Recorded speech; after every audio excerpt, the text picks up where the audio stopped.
In this video, we'll begin with writing code that TensorFlow will run on our behalf. TensorFlow programming used to require the use of something called a directed acyclic graph, which speeds up all the mathematical computations. TensorFlow 2.0 has removed this requirement. Instead, we can now make use of an annotation and decoration to accomplish the same result.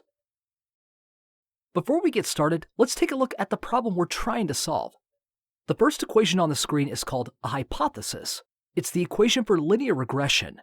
This is a simplified form of the equation.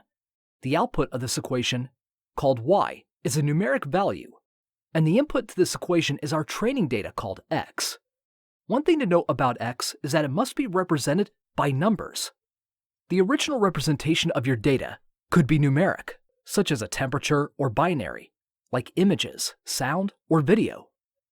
Regardless, that binary input will need to be converted to a numeric representation before it is used for the calculation. Linear regression is how we learn to predict whether, for example, in the equation W are the weights, B is the bias for this equation. Both W and B need to be learned by the programs you'll be writing, and that is what gave rise to the term machine learning. Finally, the way the equation is written is called the vectorized form. In reality, X is an array that could contain any number of rules. However, instead of running loops to make calculations, linear algebra is utilized to compute everything in one step. In the second equation, we apply an activation function to our hypothesis y hat. In this case, the activation function is the sigmoid activation function. This has an equation, but we will not be discussing it right away.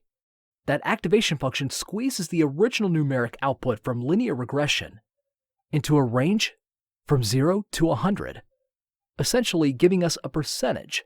We are then able to set a threshold. Above that threshold, we see that output falls into a particular class. Below that, we see the output does not. This gives us a classification model called logistic regression. This is how we learn to separate apples from oranges. Third equation is that of the lost function. Turns out that when we make use of a hypothesis for predictions, we're usually wrong. The question now is how wrong we are. Luckily, we're usually able to compute how far our estimate was. What we then need to do is minimize this error. All these things, and a whole host of others, is what TensorFlow 2.0 helps us accomplish easily. However, in order to carry out these computations, we need to make use of these tensors. These are called vectors and matrices. We're not going to go to the notebook and look at how to perform operations that we have upon the slide, which are declaring tensor, adding tensor, and multiplying tensor. On the screen, I have a notebook. This is titled Getting Started. First thing we're going to do is make sure TensorFlow is installed. We do that by using pip install. When the operation is complete, we'll have an output similar to what we have up on the screen. When installation is complete, we can proceed to import TensorFlow, and we do that using the line import TensorFlow STF. In order to get started, we need some data to play with. And to generate that data, we're going to make use of numerical Python, and the library is called NumPy. You can see how that library is imported with the lines import NumPy as MP. We proceed to generate a matrix.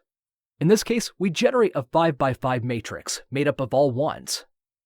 So you can see that in the line which has the comments declare 5 rules and 5 columns of ones. To see what we've done, we could go ahead and print our array. In the ship of the array, we could see here that we have an array of ship, 5, 5. We're also able to create a number array from a Python list. We do that using np.asArray. And passing a Python list, you could see where my mouse is, that we have 2 square brackets, encapsulating the data that we're dealing with. What this does is it serves to nest our array, such that in this case we have a 2D array. We could go ahead and print this new array which we've created, called NumPy vector, and also output the shape. We could see on the screen, in this case, what we have is 1 rule and 5 columns. That's called a vector. We could then proceed to carry out matrix multiplication. We could do this using tf.matmul, and we could pass in the 2 matrices that we would like to multiply.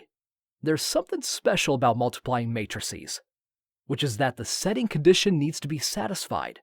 That relates the number of rows on one side to the number of columns on the other. What we've done is we've carried out a transposition on NumPy vector by simply appending .t to the end of it. Without this, our computation would fail. Now the result of our mathematical operation is a tensor.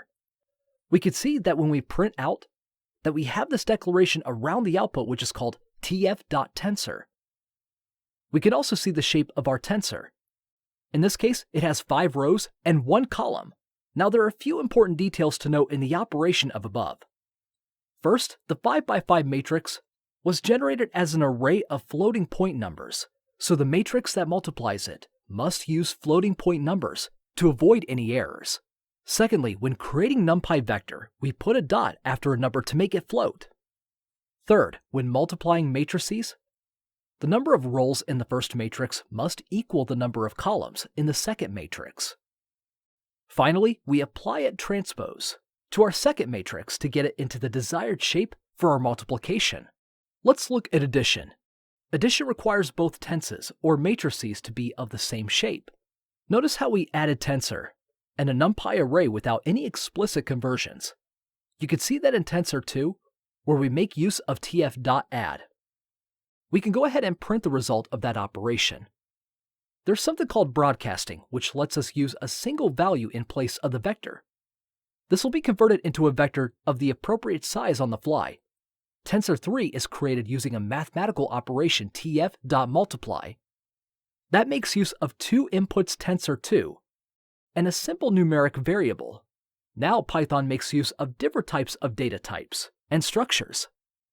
However, they might not all be interoperable.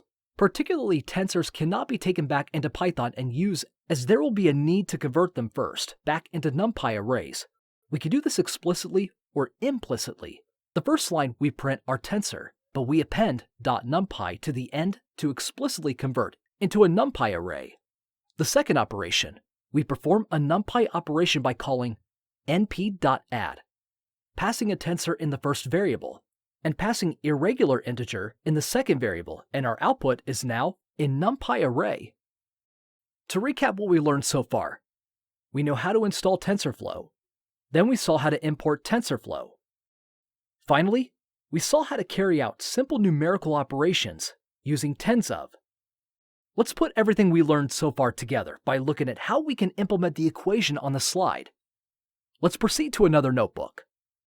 Once again, we begin our notebook by installing TensorFlow. When that's complete, import the libraries we need.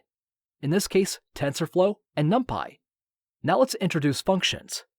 We'll declare a function to carry out the computation that we need. This function is decorated by an annotation we randomly generate, our weights and bias, from random normal distributions. We then proceed to multiply and add, just as in the equation. One thing to note is the flag transpose b, which lets the equation transpose our vector into the right shape. We have our function definition up on the screen to test out our function. Let's generate a random set of data, which has 10 rows and 3 columns. We'll assign that variable x. We can see on the screen the output of our random generation. Let's proceed to make a prediction. Output should have only one value for each row. We'll call the function predict, which expects our data x, and we'll assign the output to y hat. In the last exercise, we generated x from here, random distribution. However, x is usually available in one or more files that we need to read into our program. Next video, we'll see how to get data into TensorFlow.